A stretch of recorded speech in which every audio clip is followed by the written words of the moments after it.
Doesn't matter. Don't worry. No, because you see, if I have some, If you have a doubt, then you bring it up in the next day class like that. Okay. I mean, you won't be doubting for everything, right? Whatever you're writing there, you will know that some of the things are okay, right?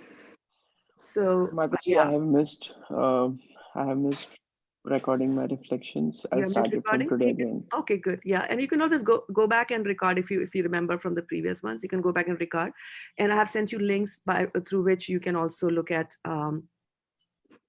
You'll also be able to look at all the reflection from everybody. I just wanted to keep the traffic on the WhatsApp group a little low, so that um, we don't miss on the important communications that go. For example, Varshana Mataji missed the fact that we now have a password for this meeting when Zoom started that. So that way.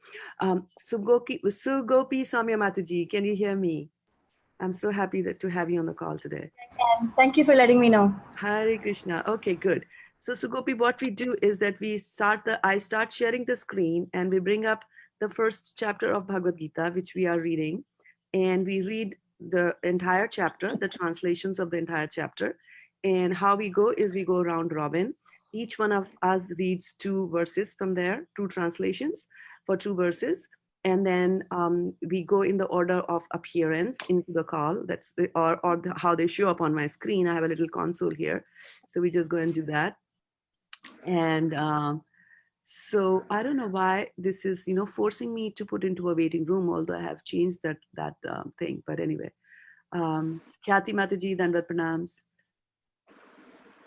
Dandavat Pranam Mataji. Dandavat Pranam. Yeah, I've changed my meeting to remove the, waiting room. But anyway, yeah, I have to disable it now for this meeting also. So hopefully others can join. Okay, so without much ado, we'll get going into the prayers. And I actually also wanted to let you know that today in my Bhakti Vaibhav class, we take turns and we have to teach a particular chapter and things like that. So I have to teach. So today I can't afford to be late in that class, like, even the 5 minutes. So we'll have a hard stop at 7 so that I can jump into that call. Okay. So if there's something that is left, then we will take it up tomorrow, right? Because we're meeting almost every day. Okay. So Om Agyan Timarandhasya Jnananjana Chakshurunmilitam Yena Tasmai Shri Namaha. Reading from the Bhagavad-gita, first chapter, Observing the Armies on the Battlefield of Kurukshetra. Text number 1. Dhritarashtra said, O Sanjay, after my sons and the sons of Pandu assembled in the place of pilgrimage in Kurukshetra, at Kurukshetra, desiring to fight, what did they do? Sanjay said, O king, after looking over the army arranged in military formation by the sons of Pandu, King Duryodhan went to his teacher and spoke the following words. So Yash Prabhu, over to you. Text 3. O my teacher, behold the great army of the sons of Pandu, so expertly arranged by your intelligent disciple, the son of Drupada. Text 4. Here in this army are many heroic bowmen, equal in fighting to Bhima and Arjuna. Great fighters like Yudhana, Virata, and Drupada. Kathy, you want to read? There are also great heroic, powerful fighters like Drishtaketu, Chekitan, Kasiraj, Purujit, Kunti Bhoja, and Shaibya. There are the mighty Yudhamanyu, the powerful Uttamoja, the son of Subhadra, and the son of Draupadi. All these warriors are great chariot fighters. Okay, who goes next? Is Niral Prabhu ready or he's coming? He's coming, but he's not here yet. So. Okay, all right, fine. Varshana Mataji, you go ahead. Yes. Text 7. But for your information, O best of Brahmanas, let me tell you about the captains who are specially qualified to lead my military force. Text 8. There are personalities like you, Bhishma, Karan, Kripa, Ashwasthama, Vikrana, and the son of Somdatta called Bhurishwara, who are always victorious in battle. Hare Krishna. So Gopi Samya, are you in a position to read? Yes, Mataji. Okay, perfect. Then let's go. Do your Text 9. Yeah. There are many other heroes who are prepared to lay down their lives for my sake. All of them are well equipped with different kinds of weapons and all are experienced in military science. Text 10. Yeah. Our strength is immeasurable and we are perfectly protected by grandfather Bhishma, whereas the strength of the Pandavas, carefully protected by Bhima, is limited. Hare Krishna. Who goes next? Okay, I just want to let you know that we have Shraddha Gharmarkar Mataji watching us on Facebook, as well as Aneha from India. And Shraddha is, of course, here from USA.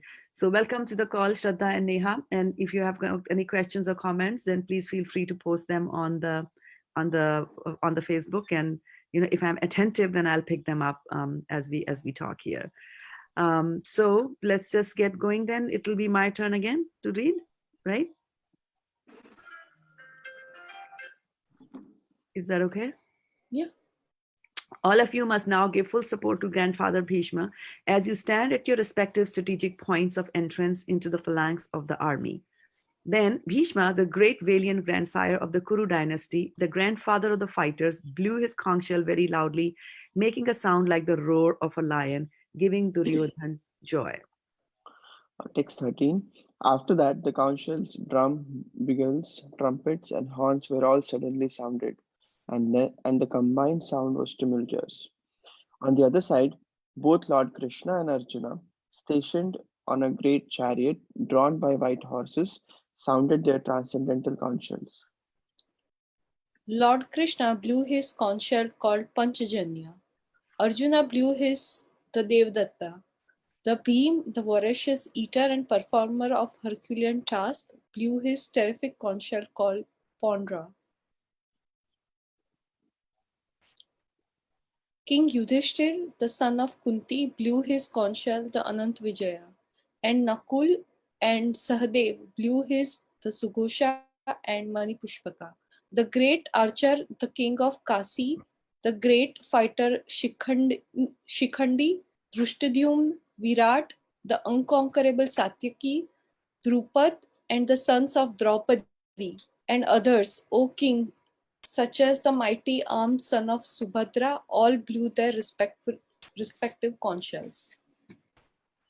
And my Prabhu can read. Oh, it comes. All right. You get 19 and 20. The blowing of these different conch shells became uproarious. Vibrating both in the sky and on the earth, it shattered the hearts of the sons of Dhritarashtra. At that time, Arjuna, the son of Pandu, seated in the chariot bearing the flag marked with Hanuman, took up his bow and prepared to shoot his arrows. O king, after looking at the sons of Dhritarashtra drawn in military array, Arjuna then spoke to Lord Krishna these words. Text 21, 22. Arjuna said, O infallible one, please draw my chariot between the two armies so that I may see those present here who desire to fight and with whom I must contend in this great trial of arms. Let me see those who have come here to fight, wishing to please the evil-minded son of Dhritarashtra. Hare Krishna. Sanjaya said, O descendant of Bharata, having thus been addressed by Arjuna, Lord Krishna drew up the fine chariot in the midst of the armies of both parties. In the presence of Bhishma, Drona, and all the other chieftains of the world, the Lord said, Just behold, Partha, all the Kurus assembled here. There, Arjuna could see within the midst of the armies of both parties his fathers, grandfathers, teachers, maternal uncles, brothers, sons, grandsons, friends, and also his fathers in law and well wishers. When the son of Kunti, Arjuna, saw all these different grades of friends and relatives, he became overwhelmed with compassion and spoke thus. Suyashpal. Arjuna said, My dear Krishna, seeing my friends and relatives present before me in such a fighting spirit, I feel the limbs of my body quivering and my mouth drying up. My whole body is trembling, my hair is standing on end, My bow Gandiva is slipping from my hand and my skin is burning. I'm now unable to stand here any longer. I'm forgetting myself, and my mind is reeling. I see only causes of misfortune, O Krishna, killer of the Kesi demon. I do not see how any good can come from killing my own kinsmen in this battle, nor can I, my dear Krishna, desire my subsequent victory, kingdom, or happiness. O Govinda, of what avail to us are a kingdom, happiness, or even life itself, when all those for whom we may desire them are now arrayed on this battlefield? O Madhusudana, when teachers, fathers, sons, grandfathers, maternal uncles, fathers in law, grandsons, brothers in law, and other relatives are ready to give up their lives and properties and are standing before me, why should I wish to kill them, even though they might otherwise kill me? O maintainer of all living entities, I am not prepared to fight with them, even in exchange for the three worlds, let alone this earth. What pleasure will we derive from killing the sons of Dhritarashtra?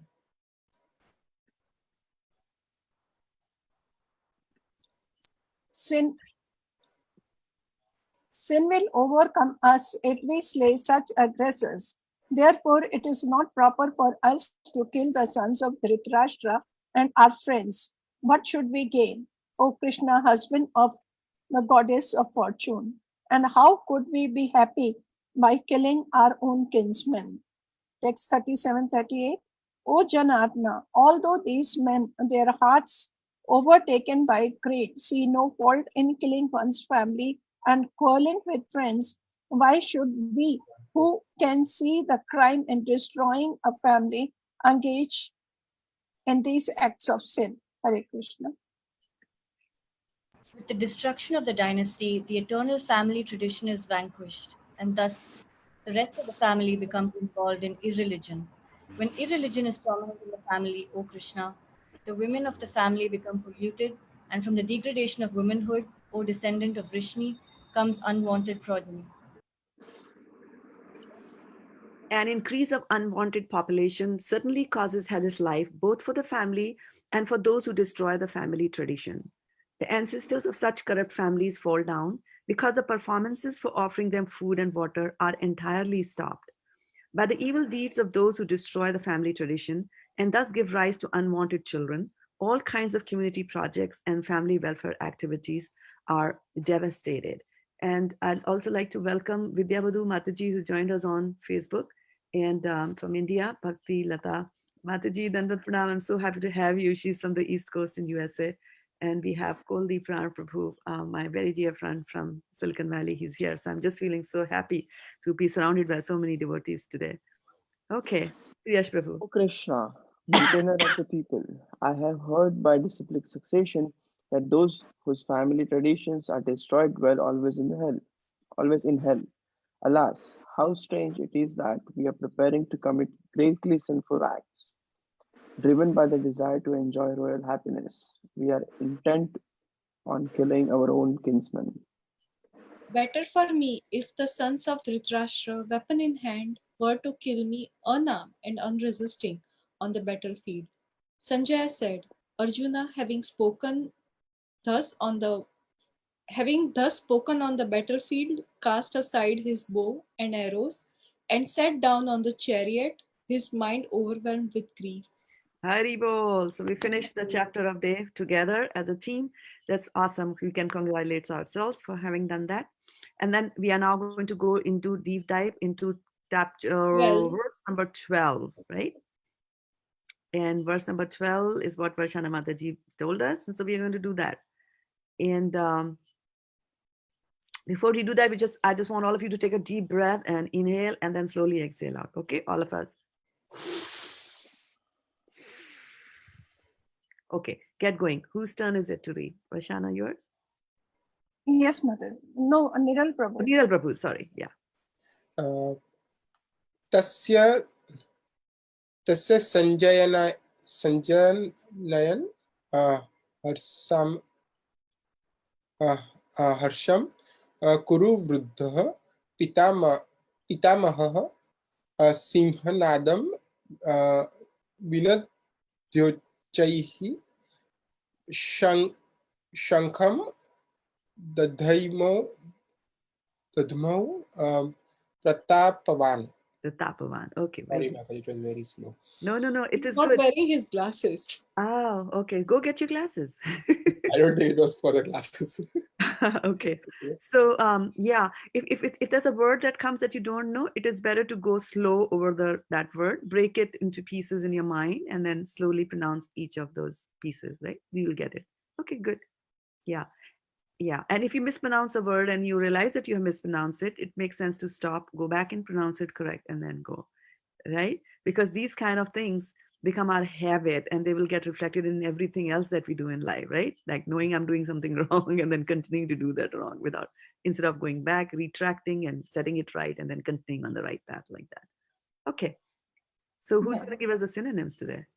Yes, mine, Mataji. Awesome. Tasya, his, Sanjanyan, increasing, Harsham, cheerfulness, Kuru Vardaha, the grandson of Kuru dynasty Bhishma, Pitamaha, the grandfather, Simhanadam, a roaring sound like that of a lion, Vinadaya, vibrating, Uche, very loudly, Shankham, conch shell, Dadhamau, blue, Pratapvan, the valiant.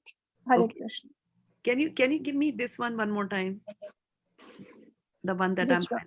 the one yeah, this one, the one I'm highlighting. Okay, Mataji. Yeah. Yeah. Okay. It, Kuru Vardaha. Vruddha. yeah.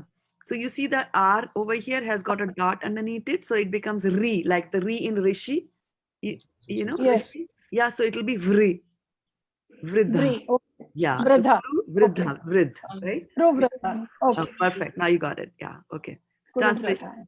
Yeah. Translation, Sugopi Mataji, translations for 20 points. Give us Yeah. that. Then Bhishma, the great valiant grandsire of the Kuru dynasty, the grandfather of the fighters, blew his conch shell very loudly, making a sound like the roar of a lion, giving Duryodhana joy. The grandsire of the Kuru dynasty could understand the inner meaning of the heart of his grandson Duryodhan. And out of his natural compassion for him, he tried to cheer him by blowing his conch shell very loudly, befitting his position as a lion. Indirectly, by the symbolism of the conch shell, he informed his depressed grandson Duryodhan that he had no chance of victory in the battle because the Supreme Lord Krishna was on the other side. But still, it was his duty to conduct the fight, and no pains would be spared in that connection. Hari Om. Okay, so now is the time that we bring out our reflections, comments, and questions. So we have about 8 minutes, which is a good enough time for us to go into it. So, what struck you? I was really amazed why Duryodhan felt like joy in just blowing off conch shells, right? Then it reminds me of chapter 18 in the Bhagavad-gita that it says that what feels joy in the beginning turn out to be poison at the end. Very nice connection. Yes. So Arjuna did not feel joy. He felt Yeah. really bad. Yes. Very nice. Very nice observation. Yeah. Very Yeah. And in the end, yeah. So it's where in that chapter it's talking about the modes of material nature, right? Goodness, passion, and ignorance. And he's 18. defining what goodness is, what passion is. So goodness feels bad in the beginning, difficult in the beginning, but in the long run, it gives you happiness. Whereas lower mode of ignorance might give you joy in the beginning, but in the end, it's going to be nothing but disaster for you. Very well. Very good point. Yeah. I think just to relate, it's like just snoozing feels very good at the time of waking up, but it's bad. And if you wake up early and do this, that is very good. Very good. Yeah.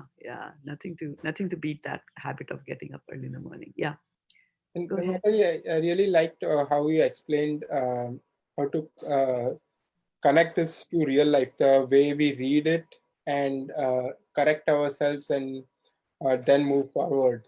And that Yeah, going into our day-to-day habits and try to exactly. actually Exactly. build it in our lives. Exactly. And these things are all they are all connected. You know, what you eat determines what you think determines what you act, and then what you act becomes your habit, and your habit becomes your character, and your character becomes your destiny. So yeah, and how are these habits forming? And once you form a habit in one area, it gets reflected in the other area. Like, for example, people, there's always a joke like, my dad is a judge, and my home has become a court because he comes back, and what he's doing the whole day, he does it at home also. So yes, that's a very valid point. Yeah. Thank you.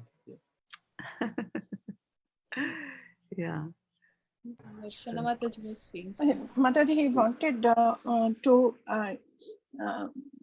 wanted to give happiness to Duryodhana, though he knew very well that there is no chance of a victory. But still, you see, like grandfather are very kind towards their children. They want to give happiness to them. So probably he is doing that, it seems, here, even in the battle field. Exactly. Yeah.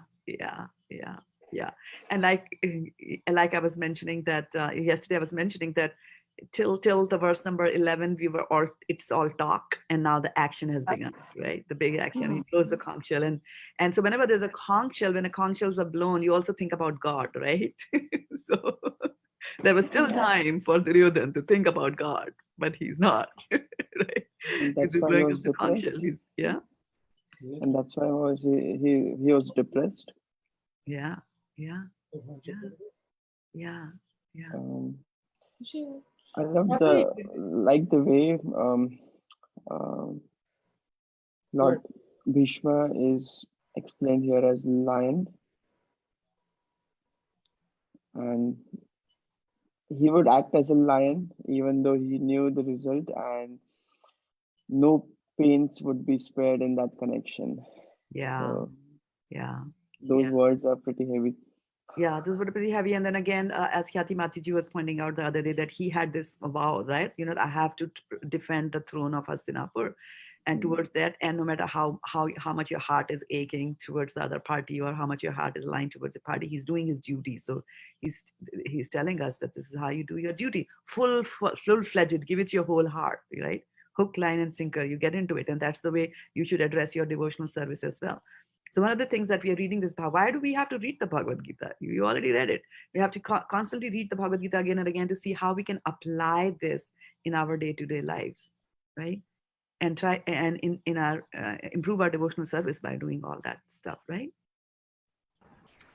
Hare Krishna, I think to Mataji. your point, Mataji, sorry, I think just adding to your point, Shraddha Mataji, I think just kind of reflected on the fact that how Bhishma felt that he still needed to do his duty despite knowing that he was going to lose the battle, and despite knowing that Krishna was on the other side. This kind of goes to, sort of takes me back to sort of Karma Yoga, which is chapter 3, where Lord Krishna says, sort of, leave the results to me, but you still have to do your duty.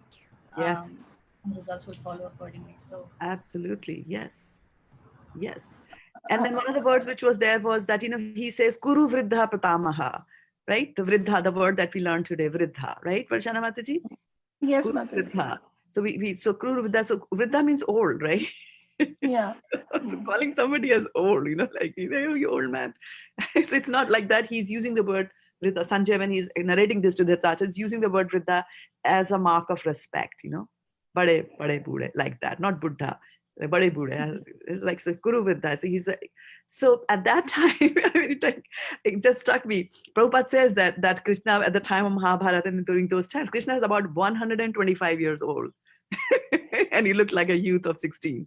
Right? So if Krishna is 125 years old, Vishnudev must be about 200. And he's a 200-year-old man. And see how much he's fighting. So even at that age, he had so much of strength. And now at, like 25, 26, we are like, I'm tired, I'm this and I'm that. So then he's fighting, he's blowing the conch shell like a lion, like as Suyash Prabhu pointed out. So he's doing all those things there, right? One of the things also which I mentioned yesterday was that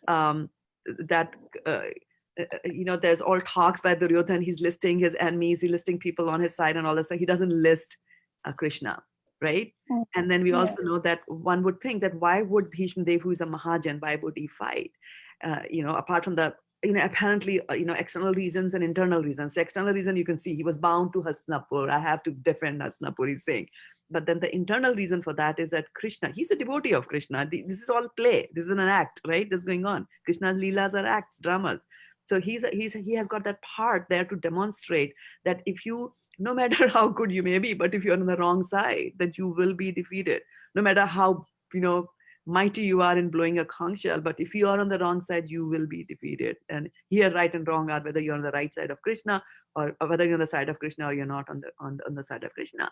And to that mind, my concluding thoughts on this will be that I was reading all this, then the Titanic came into my mind, the mighty, Royal Mail ship, RMS Titanic.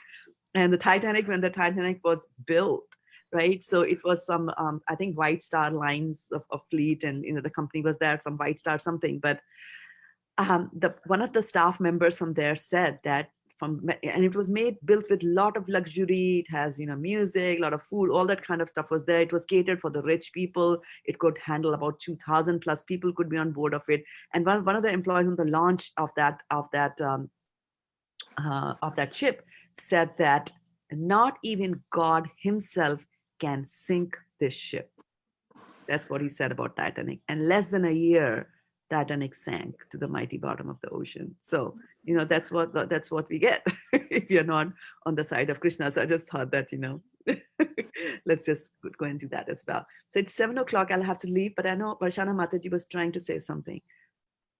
So, yes, Mataji. The last this thing, but still it was his duty to conduct the fight, and no pains would be spared in this connection. Fine, he knew that they are not going to win. In our daily life also, Mataji, when we know that this is not going to help me, do you think we should do that? There's a difference between win and help. Hold on to that thought, Varshana Mataji. We'll pick it up again tomorrow. Okay, right? Because sure. it's 7:00, right? Because there's difference. Will you put that down as your reflection today and bring it up the first thing tomorrow when we go into discussions, right? I'll write down my Mataji. So thank you, Varshana Mataji, for bringing that up. Okay, good question. All right. Have a wonderful rest of the Sunday. All of you stay in touch with Krishna. And yesterday I had circulated on the WhatsApp group, Varshana Mataji, yesterday during my class, I had circulated a prayer, a one-page prayer, and we will read that prayer tomorrow also in the beginning of the class, because we want to nail, we want to memorize those prayers and make them a part of our life. Okay.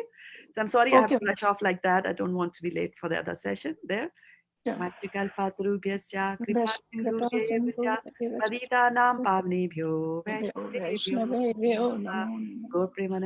Hari Hari. Dandavat Pranams. Thank you so much for the wonderful. Thank you.